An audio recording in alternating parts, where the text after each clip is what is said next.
Welcome back to State of the FBS. We had a very exciting week 2 of college football, some big upsets, a lot of entertaining games, a couple very entertaining games that I don't really think got a ton of exposure in the national spotlight this weekend. So I'm going to touch on my favorite one of those at the end of the episode. So make sure you stick around for that. But if you have been enjoying the content over the last few weeks, please make sure to like and subscribe. I know I've really enjoyed making the videos, so hopefully you guys enjoy watching them. But getting right into the games from this past week, let's start off with the big in-state upset. South Florida taking down the Florida Gators in Gainesville, and a game that honestly really exemplified a lot of the reasons why Florida fans were chanting "Fire Billy" after this game at Ben Hill Griffin Stadium.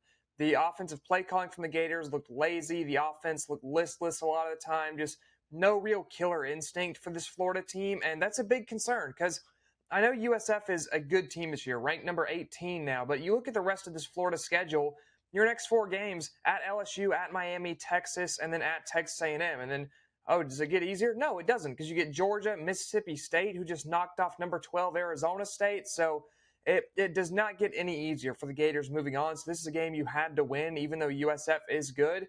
For DJ Lagway, just a bit of a struggle, honestly, for the Florida signal caller. 23 of 33, 222 yards, a touchdown, and an interception, and easily could have had 3 touchdowns in this game. There was a tough drop looking for the tight end down into that left corner of the end zone early in this game, and then the game where Eugene Wilson was just uncovered running across the end zone and Lagway underthrew it, tipped by the tight end, almost intercepted if it wouldn't have been for the tip. So just some rough plays in this for Lagway, and you hope that kind of thing's going to improve. But again, in this Billy Napier offense where he continues to refuse to hire an offensive coordinator, the Gators just don't have life. It's as simple as that. No matter how good this defense is, I think the defense actually played fairly well today. You limited Byron Brown to 23 of 36, 263 and a touchdown, 66 rushing yards.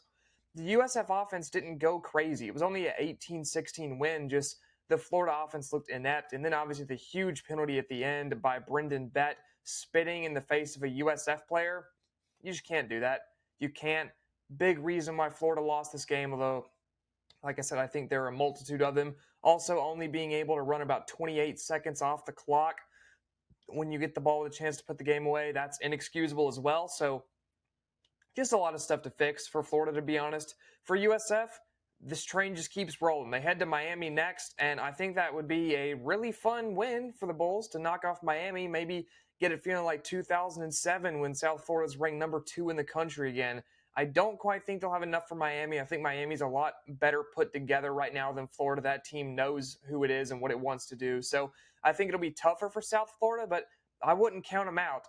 And that game is going to be on the CW, which I do think is kind of funny. Number 5 versus number 18 on the CW of all things. But that game was very entertaining, very enjoyable, and I think for Florida right now, just there's a lot of stuff to figure out. You need to find that killer instinct. You need to decide if Billy Napier is the guy you want leading this program. And then I think they're kind of in a tough spot because of the Scott Strickland extension at AD. It's just a mess in Gainesville right now. But Florida goes down to USF, falls out of the top 25. Next up, the second big upset of the week. Mississippi State stuns Arizona State at home in Stark Vegas. And I was very impressed by this Mississippi State team. I know that a lot of people are calling the Florida game the disappointment of the week. I would have Arizona State as my disappointment of the week just because I thought there was a pretty decent chance that USF could beat Florida. That's why I had it in the picks video last week, even though I did pick the Gators to win that game.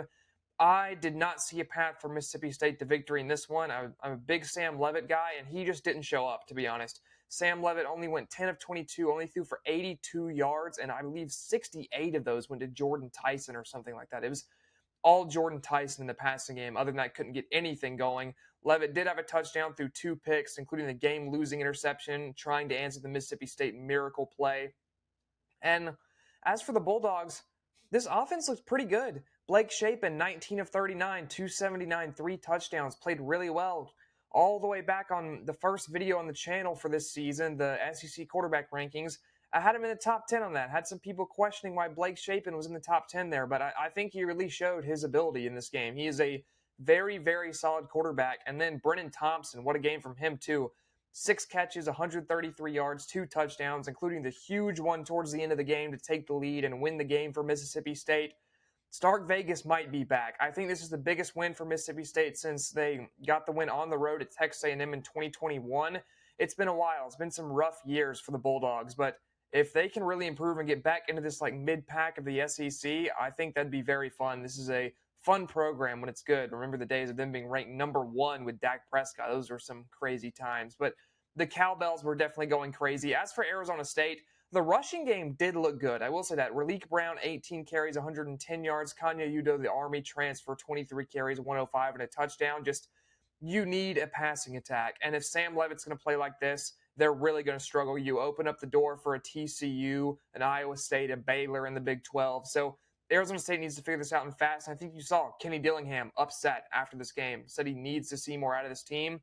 I completely agree. Your star player in Sam Levitt did not show up, and you can't afford to have that happen. Now, the big primetime game of last week, number 18 Oklahoma trying to defend home field against number 15 Michigan, and they definitely did that, coming out with a 24-13 win. John Mateer looked very good in this one, 21 of 34, 270, a touchdown. Did throw a pick, but added 74 rushing yards and 2 rushing touchdowns. This is the dual threat John Mateer you wanted to see if you're an Oklahoma fan. This is what he flashed at Washington State, and he's playing really well so far. I really like this fit. I did like this fit all offseason, and I thought he was going to excel, and he seems to be doing so to this point. Michigan, I know the offense isn't great, but this is still a very solid Michigan defense, so I think for Mateer to put up what he did is very impressive. And then as for Michigan, Bryce Underwood, only 9 of 24, 142 yards. It's a tough environment for a true freshman, but also he was arguing with players on the sideline. It just seemed rough for Bryce Underwood out there. This Michigan offense couldn't really get anything going through the air ever. They did have some good stuff going on the ground with Justice Haynes, 19 carries, 125 yards, and a touchdown. So if you're Oklahoma, maybe try to shore up the run defense a little bit. But still, I think overall, if you're Oklahoma, you're very happy with this. I also think that Michigan was overrated at 15. I don't think they're that good at this point in the season, and I am a little unsure that they can even get to that point by the end of the season. I just don't think it's a very good Michigan team this year. A lot of young stars on the offense, especially with Bryce Underwood. So I think they have a long way to go, but I do like this Oklahoma team. I was impressed with them, and big win for the Sooners over Michigan to start the season 2-0. Back in Clemson, South Carolina, once again, the struggles continued for the Clemson Tigers against Troy this weekend. They were down 16-3 at the half, and that offense looked absolutely listless, couldn't get anything going at all. The run game wasn't working. Cade Klubnik was making mistakes, threw an interception. It was just rough scenes all around. Had a weather delay, and they came back, and it did not help at all. But they did manage to recover in the second half, came back, won 27-16. But the fact that you're a top 10 team in the country and we're having to say came back against Troy, a team that was 4-8 as a Sun Belt team last year, inexcusable. You cannot be this bad if you're Clemson. Garrett Riley, I think, is under some heavy scrutiny and deservingly so. You can't have an offense that looks this consistently dead with this much talent on it. You just can't. And I know the running back situation's bad with the converted receiver Adam Randall back there. He had a decent game, 21 for 112 and a touchdown. Again, it's Troy. You should expect that. That shouldn't be, oh, wow, what a game. But this offense just needs to figure it out. Way too many screens, way too many kind of quick hitter plays. You have good receivers. Bryant Wesco Jr. in this game, 7 catches, 118 yards, 2 touchdowns. TJ Moore's a good player. If Antonio Williams can get back healthy on the field, he's another good player. You have big-time receivers, and you just aren't using them. It's a lot of quick hitters, a lot of screens, and that's just not, I think, the full potential of this offense. I would like to see them try to expand, do a bit more. If you keep calling conservatively, you're going to keep not scoring points. You're going to keep having these tight games. You're going to keep losing like you did in Week 1 versus LSU. So Clemson needs to get it straightened out and fast because I do think this is still one of the most talented teams in the country. I love the talent on this team. They're not playing like it right now, and they need to figure it out or it's going to be a rough season for Clemson in the ACC, especially with how good Miami is this year. Now out to the Midwest, Missouri took the border war. Border war is back for the first time in quite a while since Missouri went to the SEC, and you had the very fun thing of the fan kicking the ball at the Kansas sideline. I loved that. That was really cool.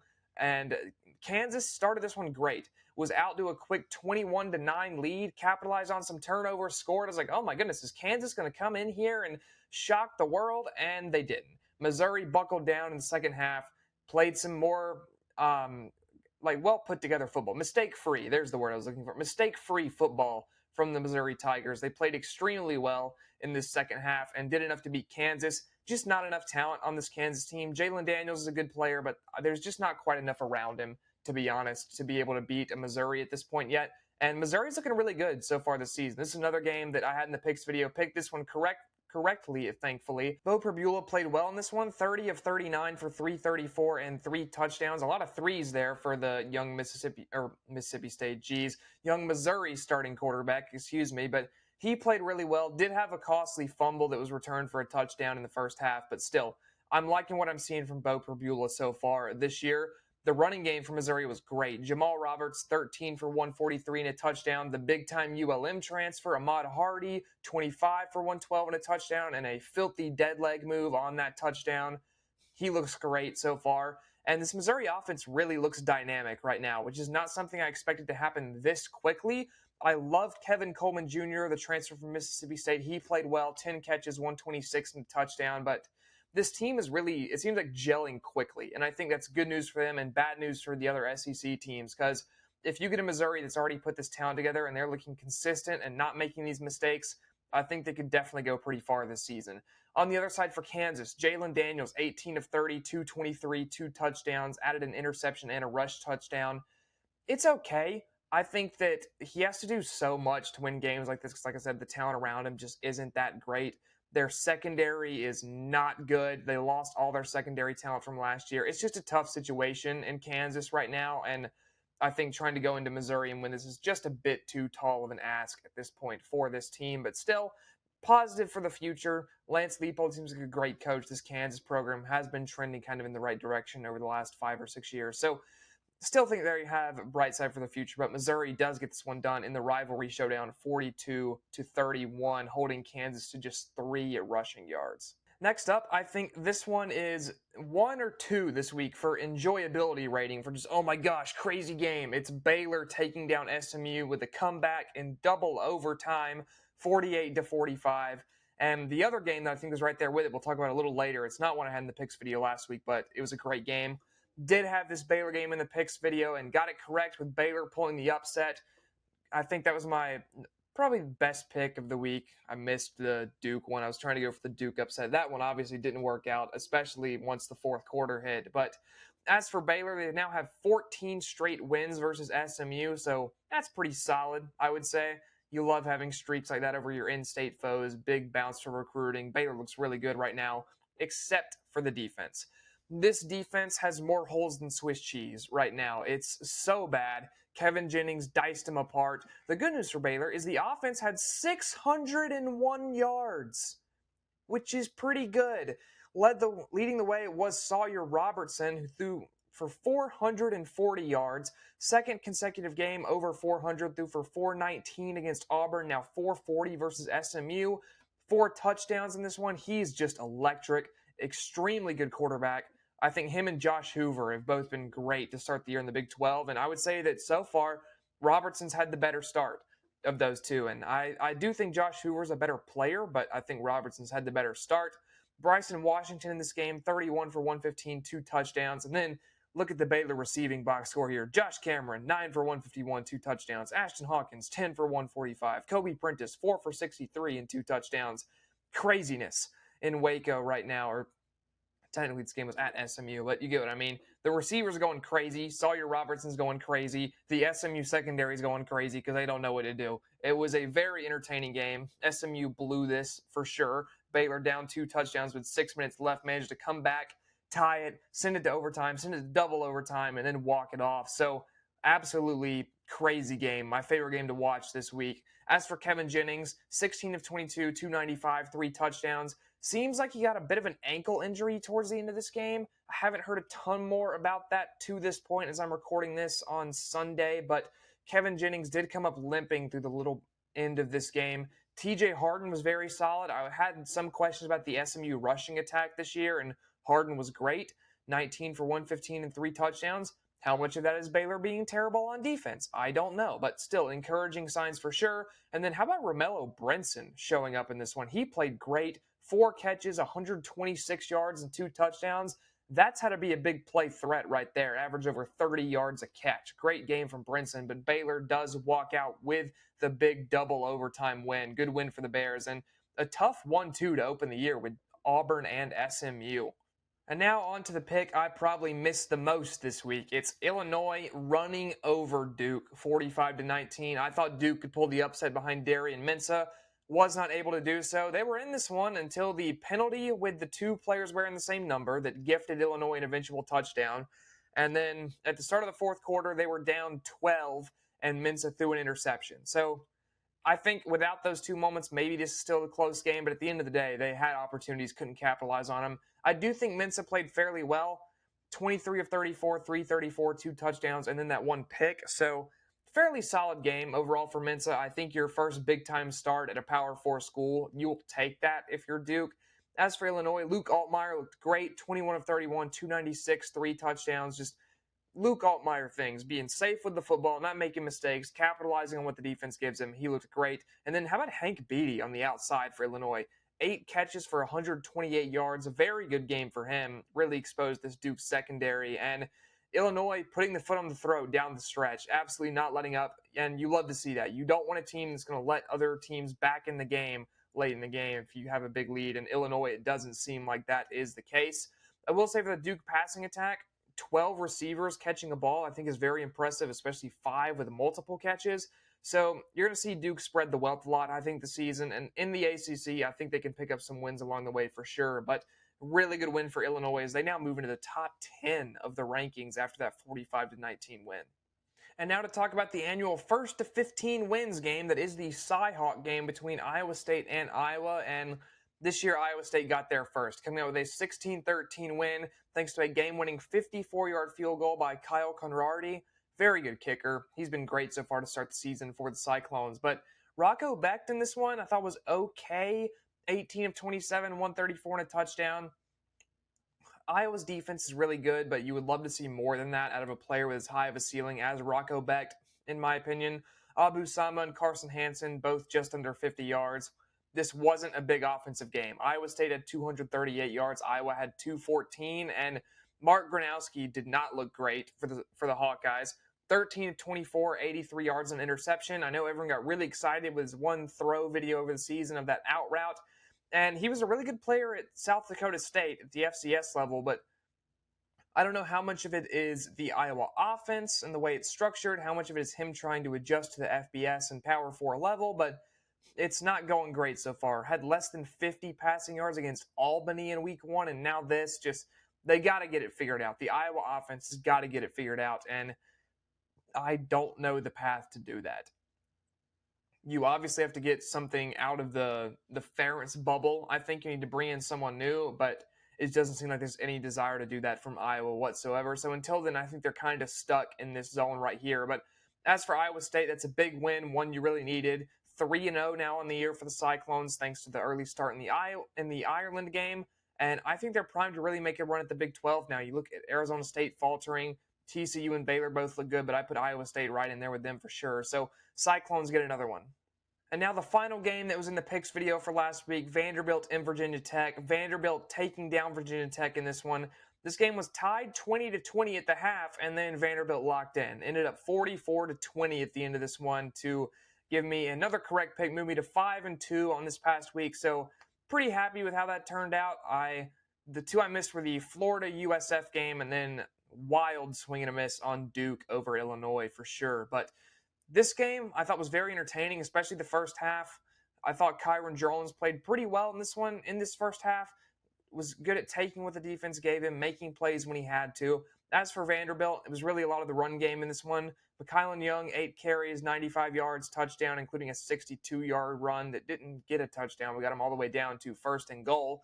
Cedric Alexander had 10 carries for 73 and 2 touchdowns, looked very good as well. And then Diego Pavia had 61 rushing yards of his own.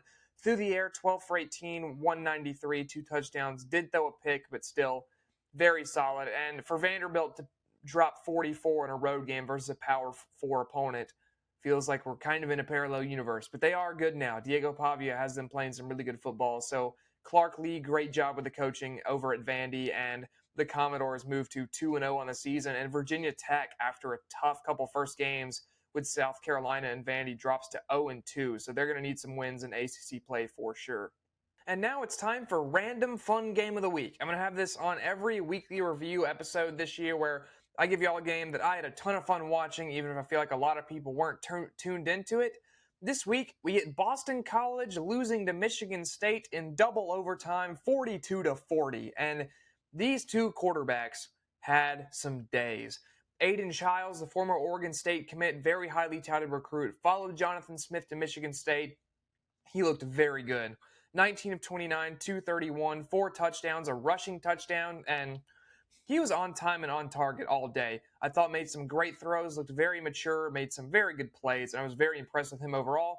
Mekhi Frazier had 81 rushing yards for the Spartans, but Nick Marsh really stood out to me.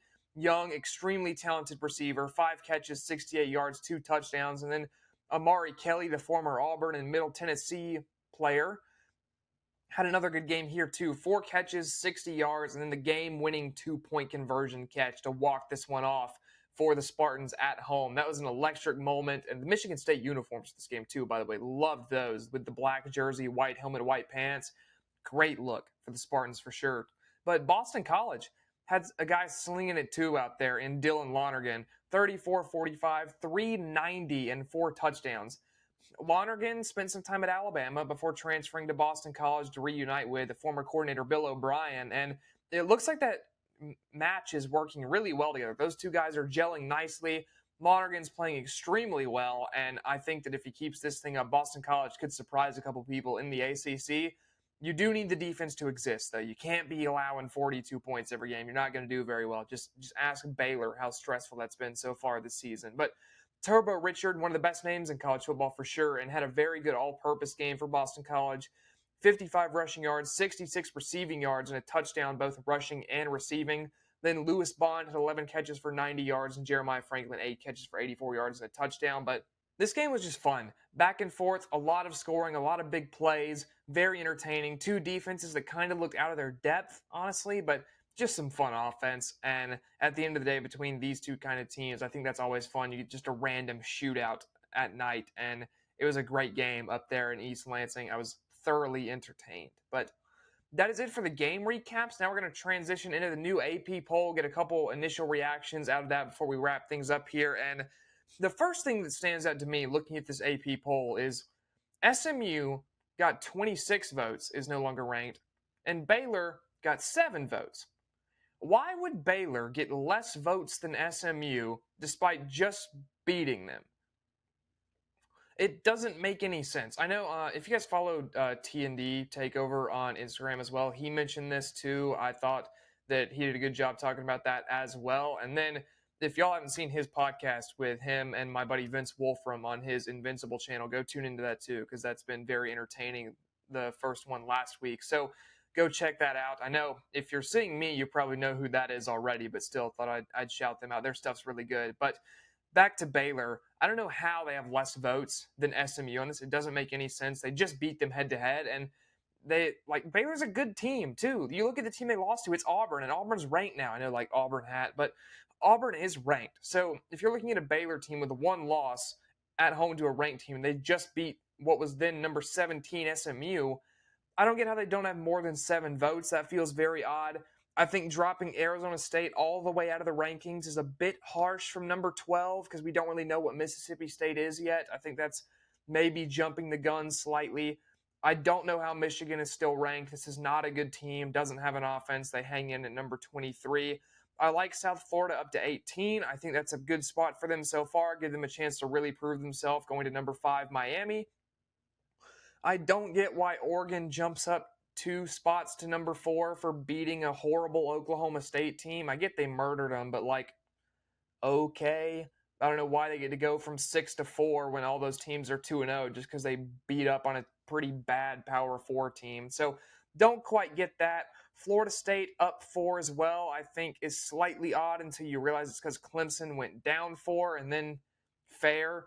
You can't continue to struggle like that and not expect to fall. They've fallen now from 4 all the way to number 12 in 2 weeks. And if they keep playing like they have, I think they're going to fall even further. Other than that, I'm pretty happy with the way the rest of these rankings look right now. I think it's a fairly solid job considering it's the AP poll and it doesn't really matter. So those are my initial reactions to that. Again, picks recap from last week went 5-2, so pretty solid record on that. Hope I can keep that percentage moving forward, but we'll see what happens because we love college football because it's unpredictable at times. But this has been your week 2 wrap up video. Thank y'all for tuning in. Again, if you do like the video, make sure to like and subscribe. And I'll see you later this week to get y'all ready for week 3.